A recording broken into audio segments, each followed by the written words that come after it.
បាទគ្រូចាប់ដៃ holding hand KH សូមស្វាគមន៍คลิปនេះយើងដល់មេរៀនទី24ហើយមេរៀនទី24នេះយើងរៀនអានសរសេរអក្សរតូនិងអក្សរថូ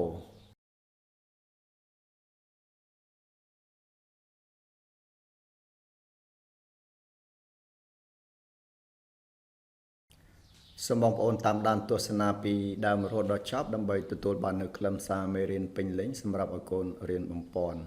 ហើយបងប្អូនថ្មីសូមជួយចុច Subscribe Channel មួយផងឬក៏បងប្អូនអាច share នៅលើបណ្ដាញសង្គម Facebook របស់បងប្អូនដើម្បីឲ្យបងប្អូនដែលគាត់មានកូនរៀនថ្នាក់ទី1អាចរៀនតាមនេះបានផងសូមឲ្យកូនបើកសៀវភៅមេរៀនទី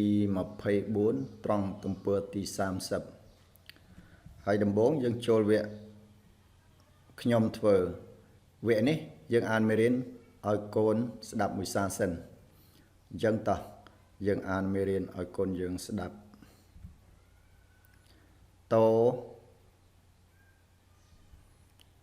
អេទាតអេតិតអេទីតអឺទិតអឺទឺតអ៊ុតុតអ៊ូទូតអ៊ូតួតអឺតើតអឺទឿ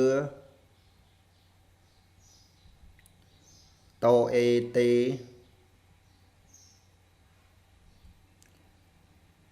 ថអេថេថអេថេថអេថេថអូថោថអូថោថអ៊ំធំថអ៊ំធំថអឹមធឹមថអ៊ះធះថអ៊ុធុ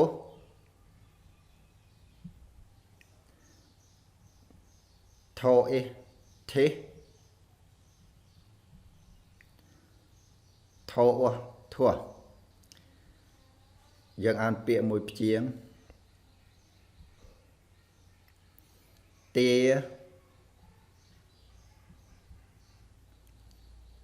ទី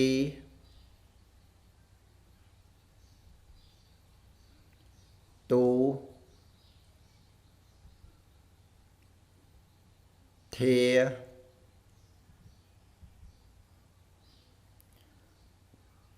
ធំ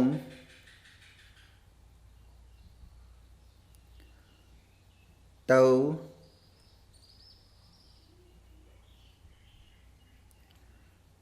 តុំ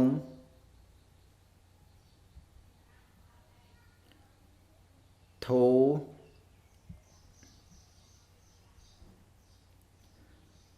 ផ្ទះ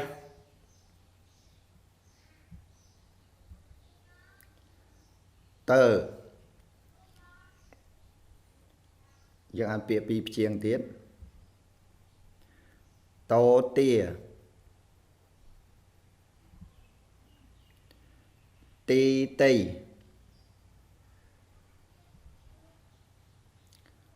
សាធុទូទៅ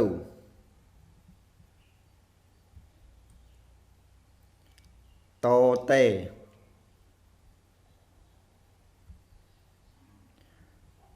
ត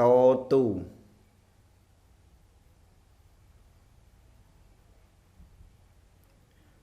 ដតីសាតោបើ ដែលយើងអានល្បះ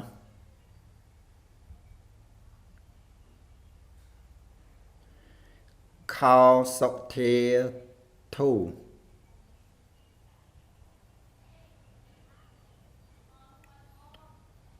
to tia hà tàu tì tì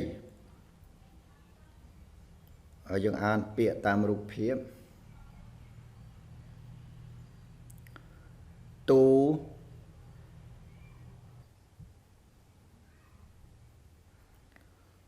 tôm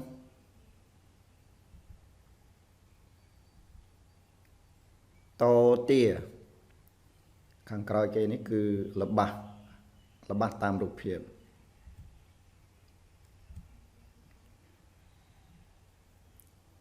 ខោសុធេធូ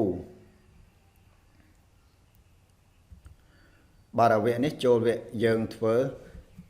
វគ្គនេះគឺយើងអានហើយនាំកូនអានតាមជាមួយផងអញ្ចឹងតោះសូមនាំកូនអានមេរៀនផងតោ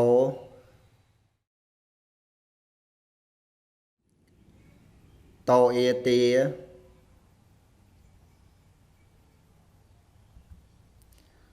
តោអេតិ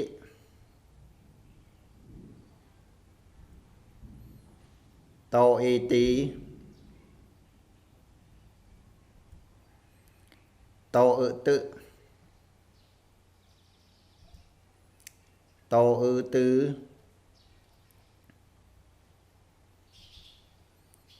តោអ៊ុតុ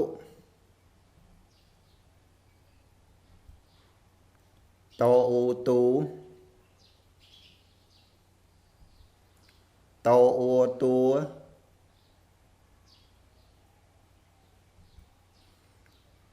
តោអឺតើ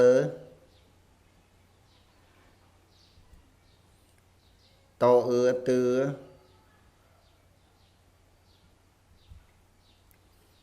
តោអេទេ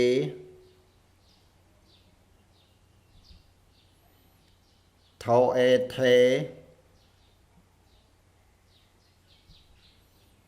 ថោអេថេ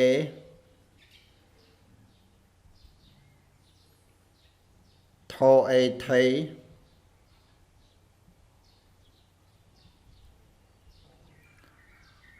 ថោអូថោ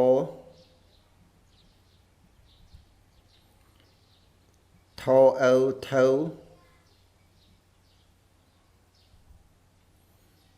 ថោអ៊ុំធំ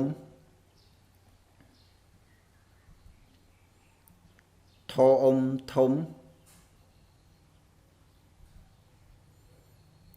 ថោអឹមធឹមថោអះធះថោអ៊ុធុ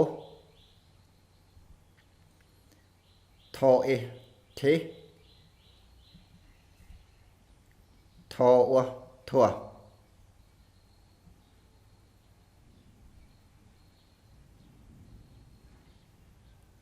ទាទី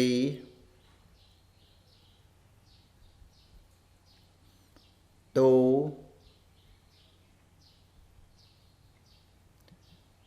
ធា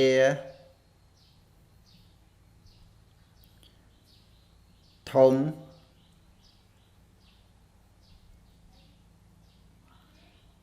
ទៅ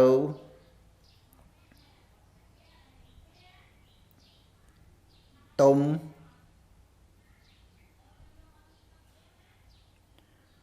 ធូ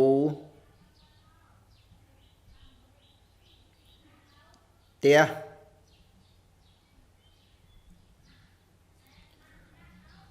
ទៅតោទាទីតីសាធុ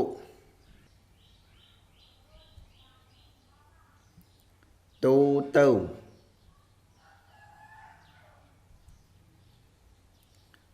តោតេ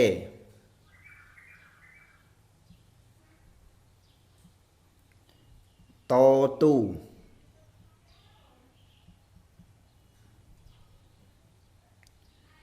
đo tây sa tô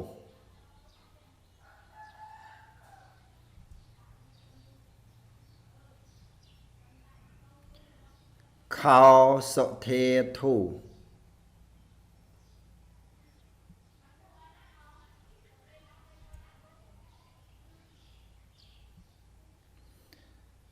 tô tia hà tâu tì tây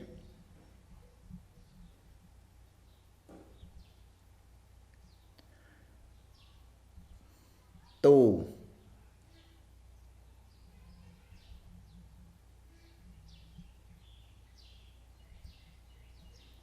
tùm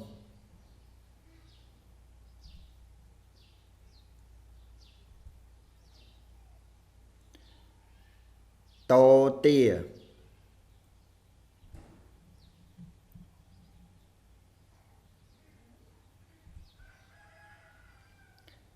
khao sọ thê thủ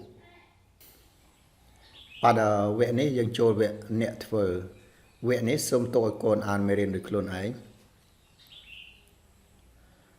pada xông pravi con triếm ta pravi con chạp đám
pada vẽ riêng án dân chạp hỏi xin không thà cốt chỉ án mê riêng cục khné hay bắt đầu tiết dân chôl vẽ riêng sơ sê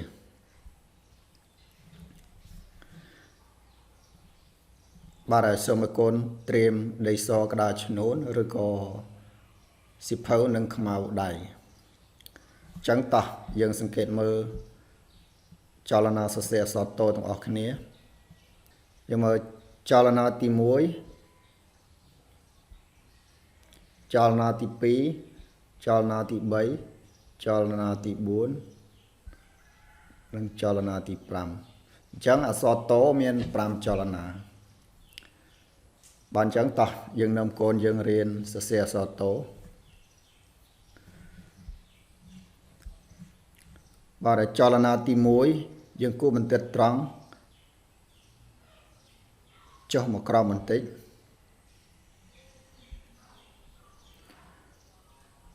ចលនាទី2យើងគូសខ្សែកោងផ្ងាបន្តមកខាងស្ដាំ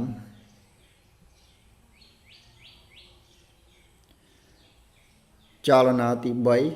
3យើងគូបន្តិតត្រង់បន្តឡើងទៅលើ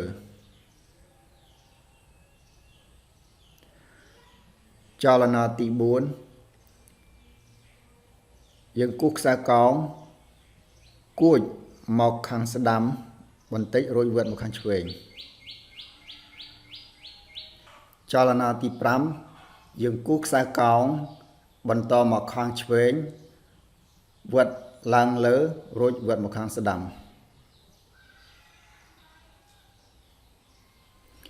បានអញ្ចឹង5ចលនានេះបានជាអក្សរតូបាទយើងរៀនសរសេរអក្សរថូមួយទៀតបាទអក្សរថូយើងមើលទាំងអស់គ្នានេះចលនាទី1ចលនាទី2ចលនាទី3ចលនាទី4ហើយចលនាទី5ចលនាទី6បាទអក្សរថូមាន6ចលនាតោះនំកូនរៀនសរសេរអក្សរថូទៀតបាទចលនាទី1យើងគូបន្តិតត្រង់ពីលើចុះមកក្រោមចលនាទី2យើងគូបន្តិតត្រេតឡើងខាងស្ដាំបន្តិចរួចកាច់ចុះខាងស្ដាំវិញចលនាទី3យើងគូបន្តិតត្រង់បន្តឡើងទៅលើ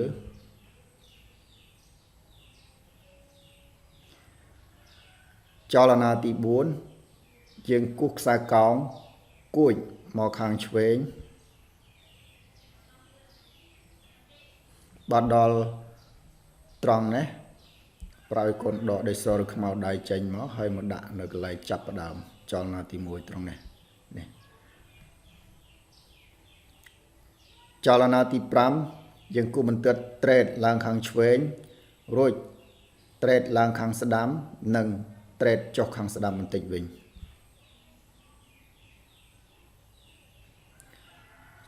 ចលនាទី6យើងគូបន្តិតត្រេតឡើងខាងស្ដាំបន្តិចរួចកាច់ចុះខាងស្ដាំបន្តិចវិញបាទ6ចលនានេះបានជាអក្សរថូបាទហើយមេរៀនអានសរសេរអក្សរតូនិងថូយើងចប់ត្រឹមនឹងឯងសង្ឃឹមថាកូនចេះអាននិងចេះសរសេរមេរៀនគ្រប់គ្នាហើយសូមបងប្អូនឲ្យកូនវឹកហាត់សរសេរនិងអានឲ្យបានច្រើនដើម្បីឲ្យកូនចេះចាំមេរៀនកាន់តែច្បាស់បាទហើយសូមបងប្អូនប្រាប់ឲ្យកូនកត់មេរៀនតាមសៀវភៅសិក្សាគោលដាក់ក្នុងសៀវភៅសរសេរផងហើយសូមអរគុណបងប្អូនដែលបានតាមដានទស្សនាពីដើមរហូតដល់ចប់បាទសូមអរគុណ